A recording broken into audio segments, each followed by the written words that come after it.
que la Virgen concebirá y dará a luz un hijo. Bueno, nosotros inmediatamente entendemos, en el Antiguo Testamento, el profeta está hablando de lo que luego acontece en el Nuevo con la Santísima Virgen María. Y entonces hay esas referencias, ¿verdad? Y hay una serie de pasajes del Antiguo Testamento que los podremos reflexionar muy bien aplicados a María. Pero les repito, esos son reflexiones. Y entender que ciertamente ella es María. Pero hablando de la persona, hablando de la mujer María, pues la encontramos en el Nuevo Testamento. Entonces, este año nuestras catequesis se van a referir a eso, la presencia de María en el Nuevo Testamento. Esas van a ser nuestras catequesis de todo el año. Hoy nos vamos a centrar la presencia de María en el Evangelio de Marcos, que es el primer libro que se escribió, el primer evangelio que se escribió, ¿verdad? Pero les repito lo mismo. No tenemos más escritos que nuestra Sagrada Escritura, que nuestro Nuevo Testamento, que nuestros evangelios, que son reconocidos como históricos, porque aconteció, sucedió, y son reconocidos como canónicos. Y la palabra canónico quiere decir que es palabra de Dios revelada. Reconocidos como historia, porque así sucedió y aconteció, y reconocidos como canónicos, divina, palabra divina. Y les repito, yo insisto mucho que con lo que se habla de María en el Nuevo Testamento, y ciertamente donde se habla más de ella, como lo vamos a estar viendo en nuestras catequesis, pues es en los evangelios. Y de los 4 evangelios, pues lo vamos a ver en su momento, donde más se nos habla de María es el evangelio de Lucas. Ya llegaremos en su momento, ¿verdad? Este mes, esta catequesis, nos centramos en Marcos. La catequesis del mes de marzo nos centramos en Mateo. En abril nos centramos en Lucas. En mayo nos centramos en Juan. Pero quiero que conozcamos esa presencia de María. Y les repito, ¿por qué? Pues porque somos una espiritualidad mariana, un movimiento mariano. Y es lo que vamos a conocer este año en nuestras catequesis. La presencia de María en el Nuevo Testamento. Para conocer todavía más a María, para identificarla en ese gran pilar de nuestra fe que es la Sagrada Escritura. Yo he hablado ya de otro libro que no es canónico, es decir, no es Sagrada Escritura, no es palabra de Dios, más bien es considerado libro de la tradición. Y en algunas catequesis hemos hecho referencia a ese libro, al Protoevangelio de Santiago. Porque nuestra Iglesia Católica, si es verdad que es un libro apócrifo, es decir, no canónico, la Iglesia Católica sí lo ha considerado como un libro parte de la tradición. ¿Por qué? Pues que es un libro centrado en María, pero no es Sagrada Escritura, no es palabra de Dios, es libro de la tradición. Y es uno de los libros que el mismo cristianismo católico ha retomado algunas de las advocaciones marianas, algunas de las celebraciones marianas, algunos de los misterios marianos. Por ejemplo, pues en nuestra diócesis tenemos nuestras parroquias de la presentación de la Santísima Virgen María, ¿verdad? En la Sagrada Escritura, en el Nuevo Testamento, en ningún libro encontramos la presentación de la Santísima Virgen María, que fue presentada y ofrecida al templo. En ese libro lo encontramos. En nuestra fe cristiano-católica reconocemos los nombres o las personas que fueron los padres de María, Joaquín y Ana. En ningún libro de la Sagrada Escritura encontramos esos nombres, en ningún libro del Nuevo Testamento o en ninguno de los evangelios, pero sí los encontramos en el Protoevangelio de Santiago. Y por eso la Iglesia los retoma como parte de la tradición, y ahora nosotros reconocemos los padres de María, Joaquín y Ana, ¿verdad? Para decirles que hay así algunos elementos. A San José sí lo encontramos en el Evangelio, menos veces que María. Menos veces que María. Sin embargo, algunos detallitos también de la vida de San José, pues los encontramos en el Protoevangelio de Santiago. Y los hemos retomado en el cristianismo como libro de la tradición, ¿verdad? Pero entonces nos vamos a centrar ahora pues en el Nuevo Testamento y concretamente hoy en San Marcos. Y primero pues es conveniente conocer un poquito de quién fue este San Marcos, ¿verdad? Sabemos nosotros que de los 4 evangelios que tenemos, 2 los escribieron apóstoles de Jesucristo, Mateo y Juan, ¿verdad? Ellos son testigos directos. Lo que allí está escrito, ellos lo escucharon, ellos lo vieron, ellos lo palparon, ellos lo gozaron, ellos lo sintieron y ellos lo expresan luego cuando escriben sus evangelios, a su evangelio. Les repito, Mateo y Juan, esto lo sabemos. Pero Marcos y Lucas, ellos no fueron discípulos de Jesucristo. Fueron discípulos de los discípulos de Jesucristo, de los apóstoles. Concretamente Marcos, quien nos centramos hoy, fue discípulo de Pedro. Y Lucas fue discípulo de Pablo. De sus evangelios es lo que ellos escucharon, de los testigos directos de Jesús. En el caso de Marcos, es lo que nos centramos hoy, pues en lo que Marcos escuchó de Pedro. Y Pedro, pues sabemos nosotros quién es, uno de los personajes, uno de los apóstoles que también él vio, escuchó, sintió, gozó, sufrió. Y cuando Pedro platicaba, ¿verdad?, lo que él escuchó de Jesús, lo que él vio de Jesús, pues Marcos lo anotó.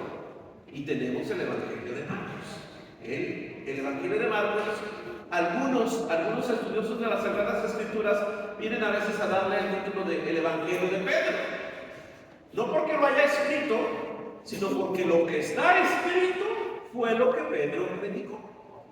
Sabemos nosotros también que cuando salieron los apóstoles después de Pentecostés, ya llenos del Espíritu Santo, a anunciar la buena nueva, no llevaban ningún libro escrito porque no existía. ¿Pero qué llevaban? Su experiencia, su vivencia, sus sentimientos, sus emociones, todo lo que ellos vivieron con Jesús, ¿verdad? Entonces, cuando ellos predicaban, cuando ellos anunciaban a Jesús, anunciaban lo que habían vivido con Jesús. Entonces, repito, en estas predicaciones, pues Marcos, ¿verdad?, inspirado por el Espíritu Santo, comenzó a escribir lo que le escuchó decir y predicar y proclamar a Pedro. Marcos se cree que era un jovencito en tiempos de Jesús y que probablemente lo haya conocido, lo haya escuchado, pero no su discípulo, no como su discípulo. Y en esto nos basamos en el mismo Marcos, que él cuenta una experiencia o una anécdota del Evangelio. Fíjense que cuando Jesús fue apresado allá en el monte Getsemaní, había un joven por allí curioso que estaba viendo y de repente se asusta por todo el alboroto que le llegan a tomar preso a Jesús y se escapa corriendo. Se interpreta que pudo haber sido él, Marcos, y por eso lo expresó allí como para ponerle su sello al Evangelio, ¿verdad? No hay nada escrito, el mismo Evangelio no nos dice para nada, ese era yo, ese era Marcos, pero como está esa anécdota así como que ahí expuesta en el momento de la predicación de Jesús, y muchos interpretan que pudo haber sido Marcos. Pero bien, lo que sí nos queda claro es que Marcos escribe lo que le escuchó decir a Pedro, de Jesús.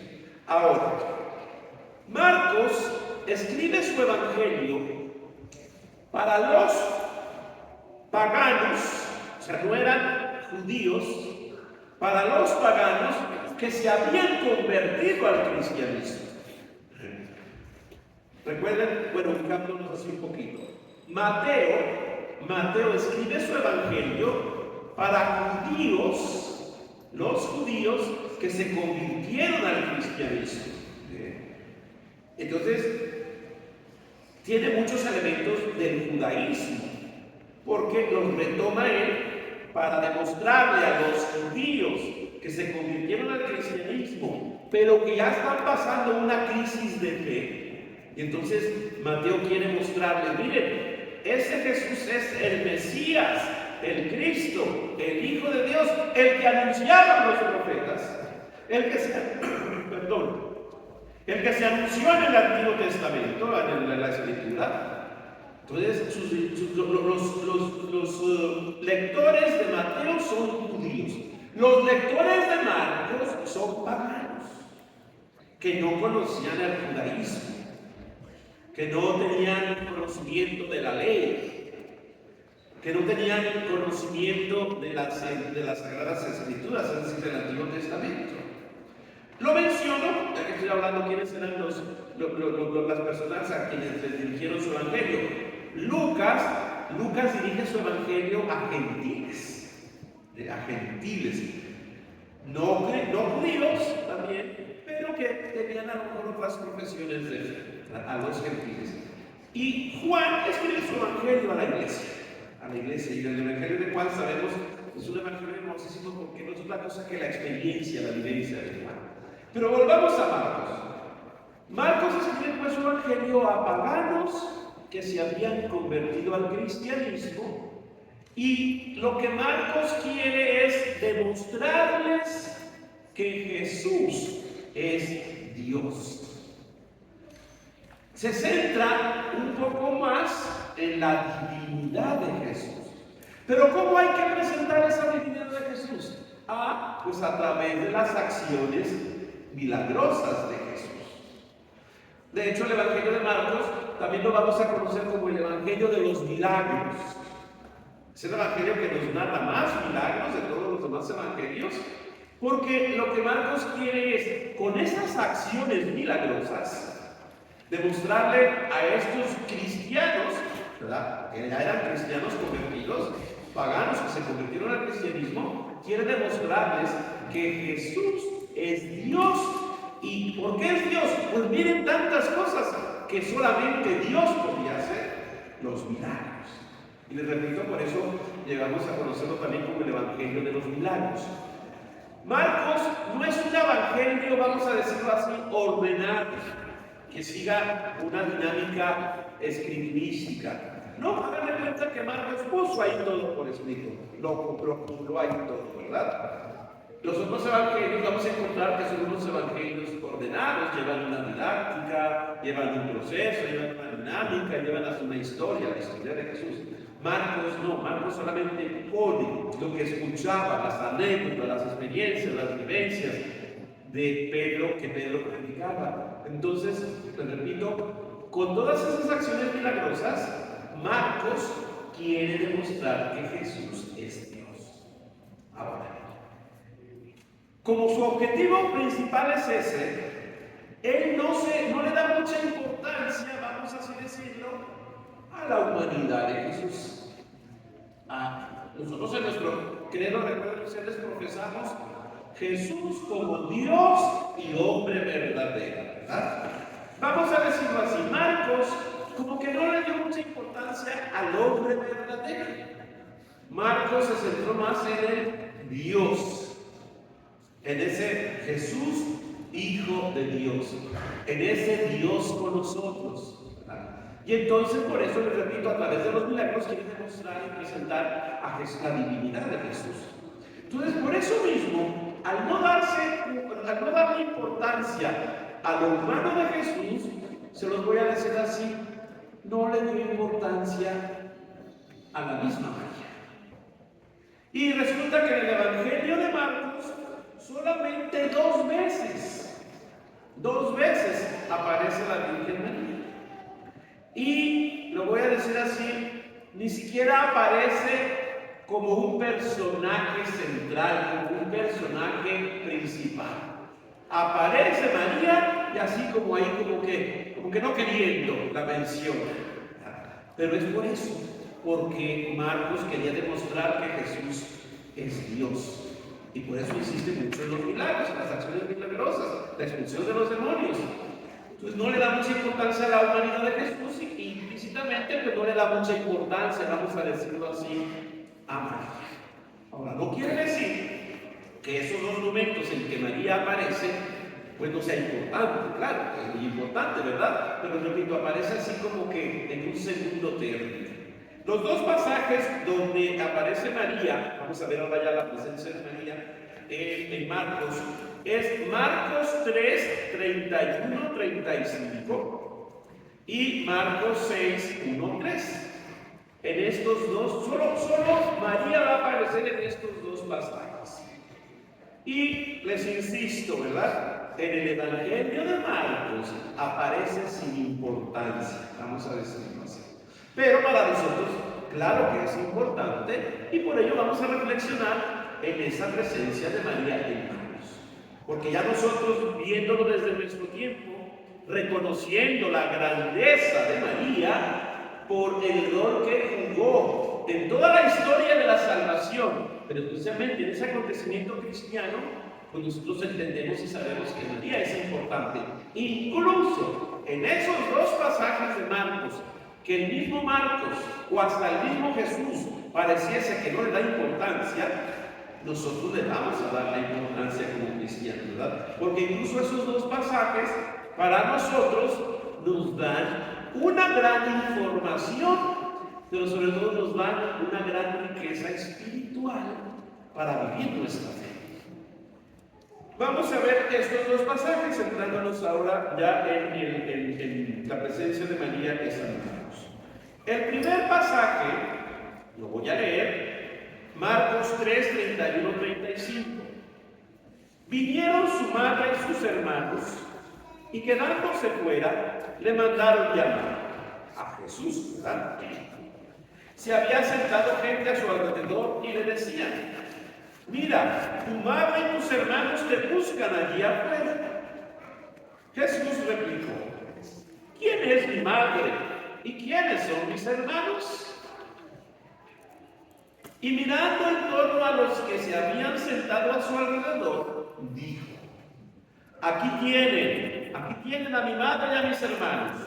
El que haga la voluntad de Dios, ese es mi hermano, mi hermana y mi madre. ¿Por qué les decía yo que María aparece así como que en un segundo término?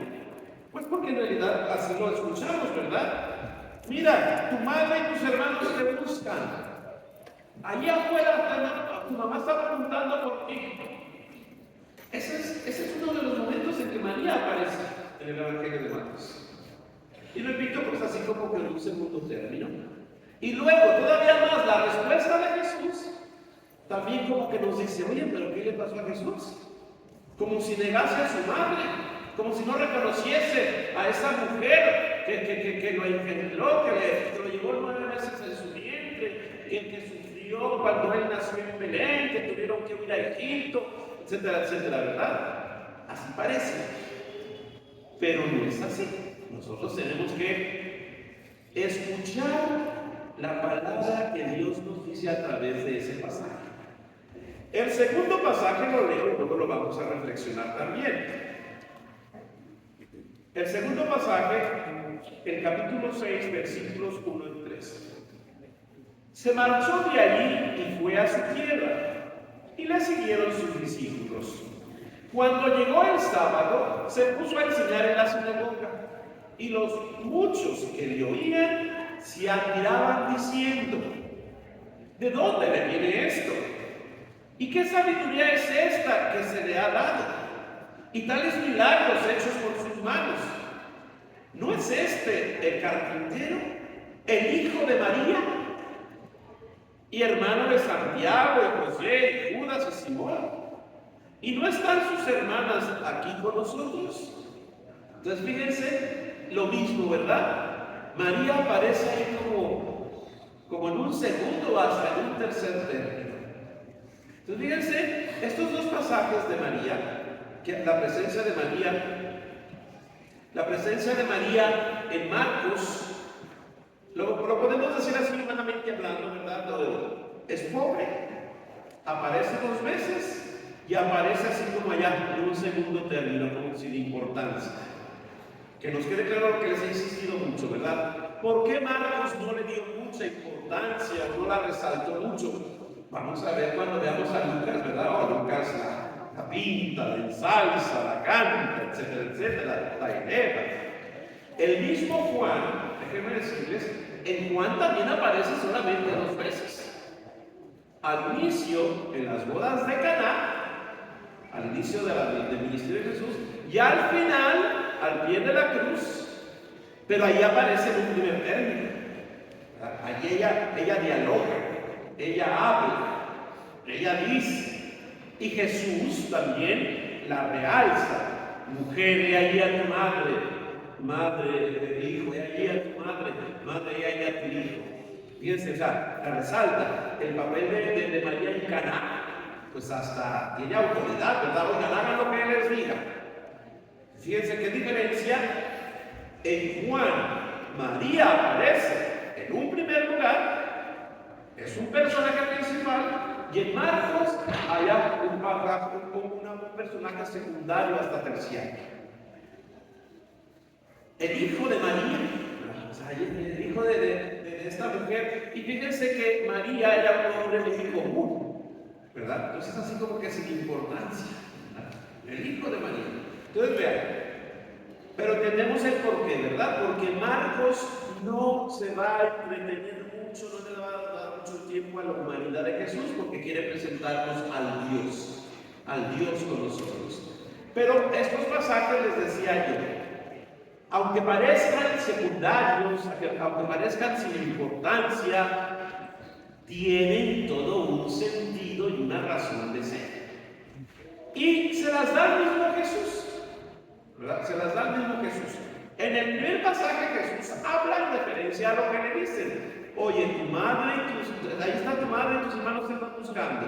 ¿Quién es mi madre? O sea, Jesús también como que habla de ella. En el segundo pasaje no, Jesús ya no dice nada más se menciona. ¿A qué no es este el hijo de María? Pues bien, hermanos y hermanas, ¿qué nos dicen estos pasajes? Primero, nosotros sabemos y reconocemos la humildad, la sencillez, el silencio de María. En otros pasajes de otros evangelistas nos van a venir a decir que María meditaba todas las cosas en su corazón, ¿verdad? Es decir, ella las aceptaba, las oraba, las reflexionaba y seguía su misión de la madre de ese hijo de Dios. Entonces, en un primer momento, estos 2 pasajes nos dejan ver esa humildad de María, esa sencillez de esa mujer.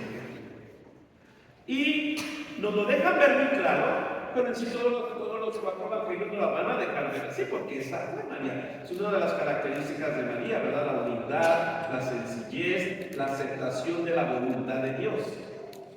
Incluso en ese, sí, yo soy la esclava del Señor, hágase en mí según su palabra, en ese sí de María, vamos a decirlo así humanamente hablando, también ese sí incluye estos 2 momentos en que podríamos pensar, no le dieron importancia.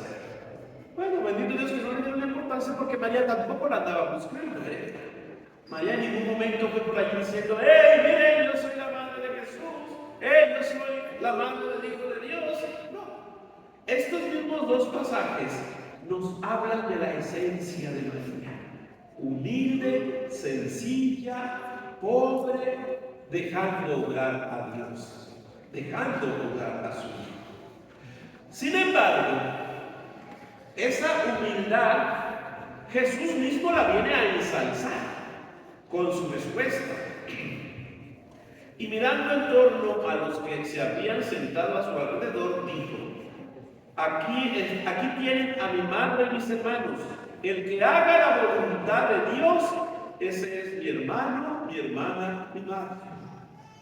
Fíjense cómo con estas palabras, sin decirlo así directamente, indirectamente, ¿qué está diciendo? Mi madre es mi madre. ¿Quién fue la primera mujer cristiana que cumplió la voluntad de Dios? María. Yo soy la esclava del Señor, que se cumpla en mí lo que tú has dicho. Antes de que Jesús fuese puesto esa palabra, antes de que esa palabra se hiciese carne en el vientre de María, María está cumpliendo la voluntad de Dios. Entonces la voluntad es lo que está pidiendo Jesús, ¿verdad? Mi padre, mi hermana, mis hermanos es el que cumple la voluntad de Dios. Pues él mismo nos está diciendo, y mi madre la cumple. Mi madre la cumplió el día que vino el ángel Gabriel.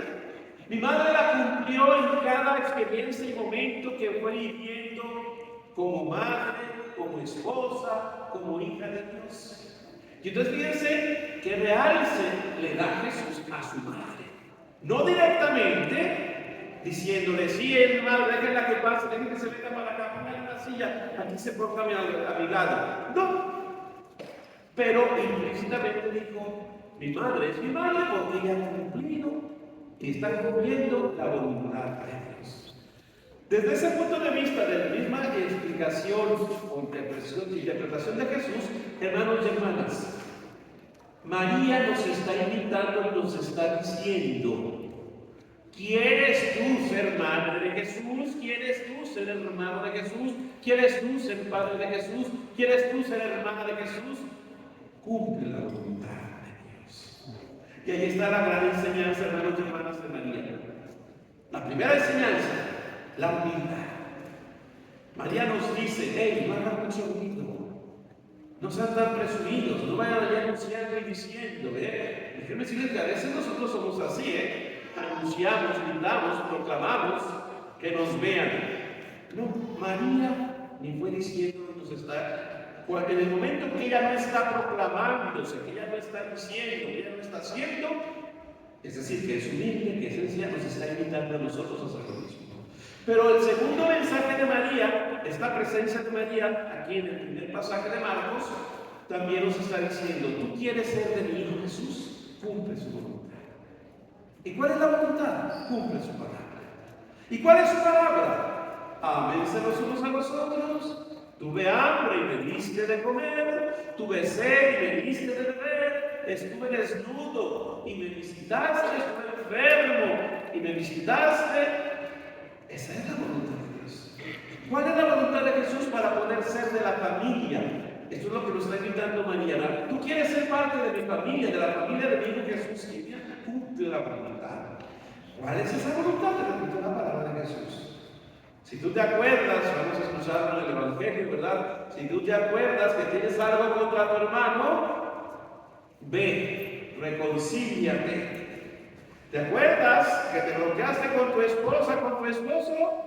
¿Te acuerdas que le gritaste, que la ofendiste? Ve y reconcíliate. Es decir, el que cumple la voluntad de mi Padre, ese es mi hermano, mi hermana, mi madre. Fíjense qué enseñanza nos está dando Jesús y María. ¿Qué es lo que tenemos que hacer? Esa es cumplir la voluntad de Dios.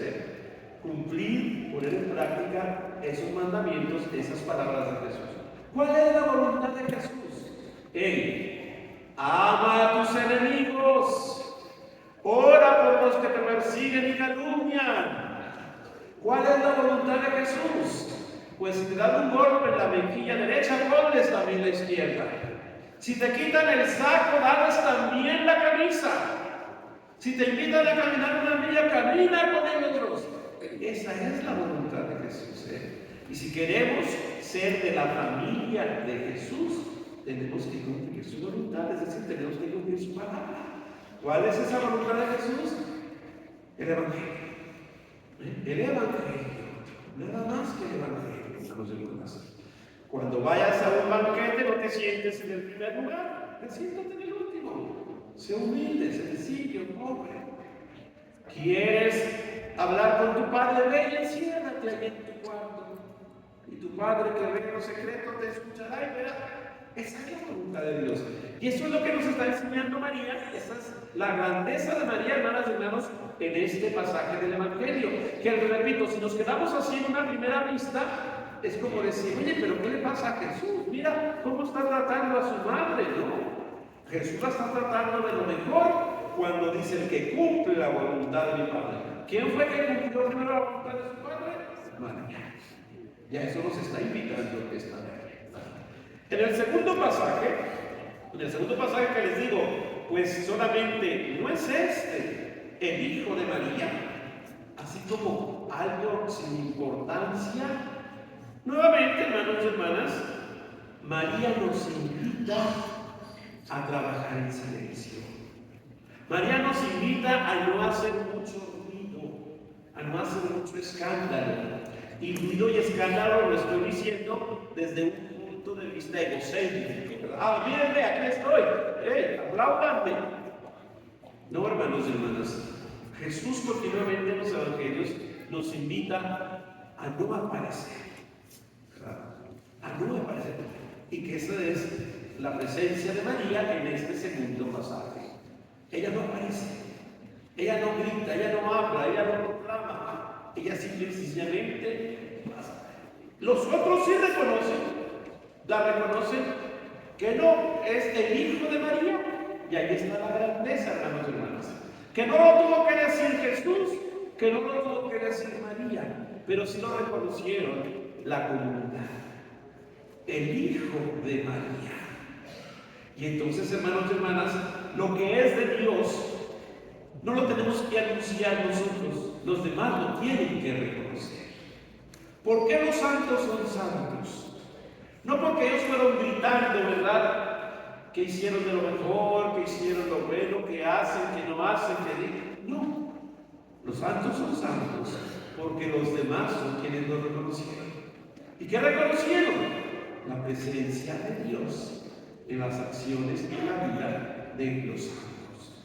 Lo que sucede aquí con María en ese segundo pasaje. No es María la que se anuncia, no es Jesús el que la anuncia, son los demás. Y al reconocerlo como el hijo de María, están ensalzando a María. Están reconociendo la grandeza de la madre, la grandeza de esa mujer.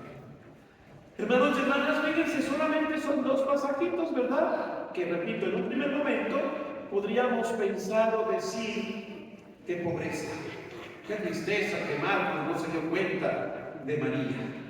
No, Dios tiene su plan, Dios tiene su proyecto, Dios tiene su pedagogía y Él es el que nos anuncia y nos dice.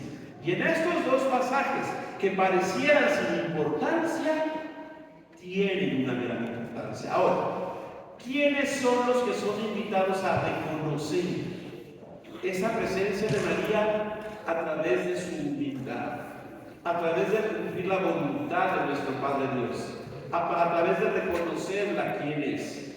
Somos nosotros.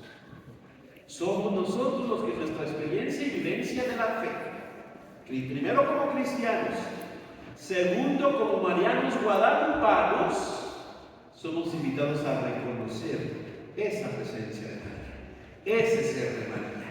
Y desde el reconocimiento somos invitados a imitarla. Y yo les insisto mucho, como movimiento mariano, movimiento guadalupano, nuestro ministerio, nuestra misión, nuestro apostolado es anunciar a Jesús o vivir a Jesús a través de María. Y específicamente nosotros, ¿verdad? A través de María de Guadalupe. Ya en su momento hemos estado hablando mucho de ese mensaje guadalupano, de esas apariciones guadalupanas. Por eso es que ahora, pues les repito, este año nos vamos a centrar en la presencia de María en el Nuevo Testamento, para conocerla, para saborearla, para saberla. Entonces, aquí la primera tarea de hoy es que no nos olvidemos que en Marcos aparece 2 veces, aparece humilde, aparece sencilla, aparece en silencio, aparece cumpliendo la voluntad de Dios. Ojalá que este conocimiento de María en el Evangelio de Marcos nos ayude a nosotros querer imitarla. E imitándola, seamos los hijos, las hijas de Dios. En el nombre del Padre, y del Hijo, y del Espíritu Santo. Amén. Pues bien, hermanos y hermanas, vamos ahora a prepararnos para nuestra Eucaristía, para vivir y celebrar nuestra fe. ¿Okay? Entonces vamos a tener unos minutitos entre los que están en la sacristía, los monaguillos, los lectores, el diácono, que nos organicemos preparándonos para nuestra Eucaristía.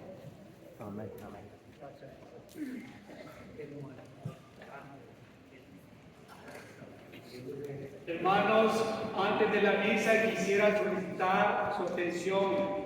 Los que han traído vehículos, por favor, ir a moverlos en el parqueo de la parroquia, porque hay otro grupo parroquial que quiere salir. Los Boy Scouts están, entonces nadie puede moverse en ese parqueo. Entonces quisiera solicitar su colaboración para que procedan a mover sus vehículos en el parqueo de la parroquia. Hay otro grupo que quiere salir y entonces ahí se ha vuelto un caos que llama la atención. Entonces, por favor, todos los que tengan vehículos, por favor, moverlos para permitir a nuestros hermanos americanos que tienen una reunión previa en el auditorio de la escuela y en el bajo de la escuela, poder salir y moverse tranquilamente. Gracias.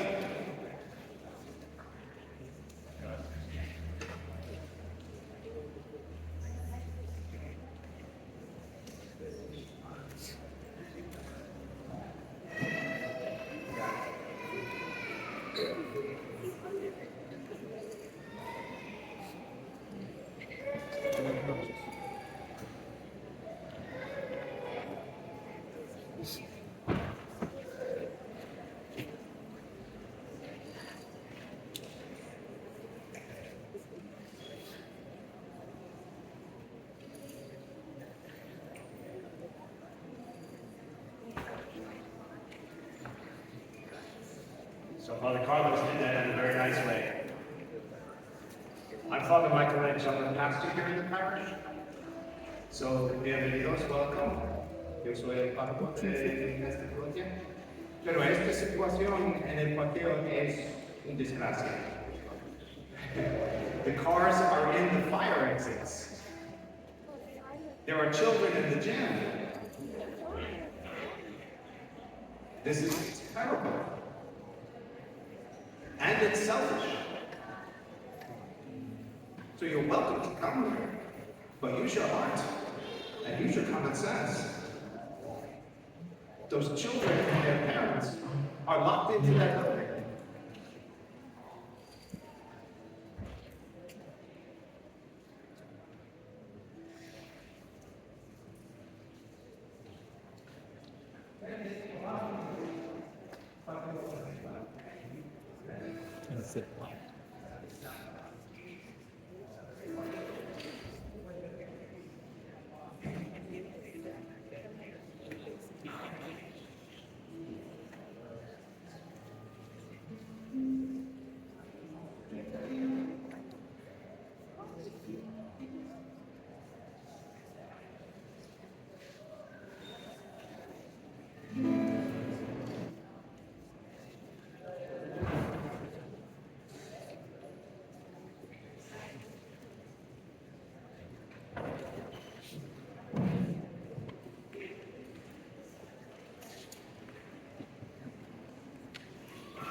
Aquí vas a estar. Aquí vas a estar sentado. No, me voy para allá. ¿Ah? Me voy para allá. ¿Sí? ¿Y aquí? ¿Quiénes son los que se sientan aquí? ¿Fotógrafo, no?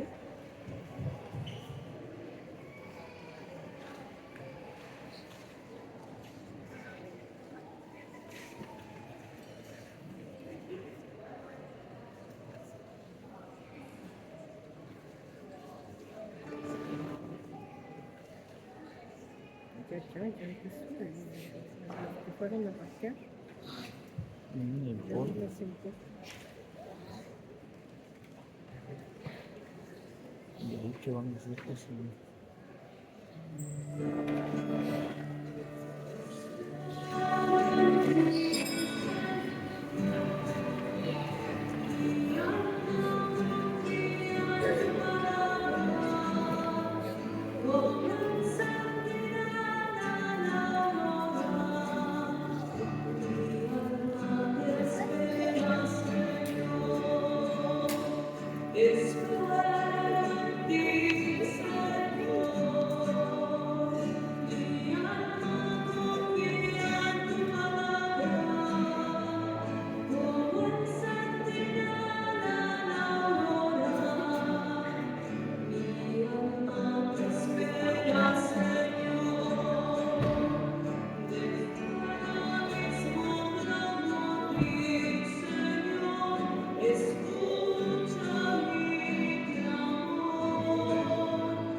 De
mi iglesia.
Hermanas y hermanos, nos acercamos al altar del Señor a celebrar y a vivir nuestra fe, a celebrar y a vivir nuestra Eucaristía con un corazón agradecido. Cuántas cosas hermosas y maravillosas día a día nos da el Señor. Y también con un corazón orando, presentándole nuestras necesidades, peticiones e intenciones, que les invito a ponerlas aquí sobre el altar de la Eucaristía.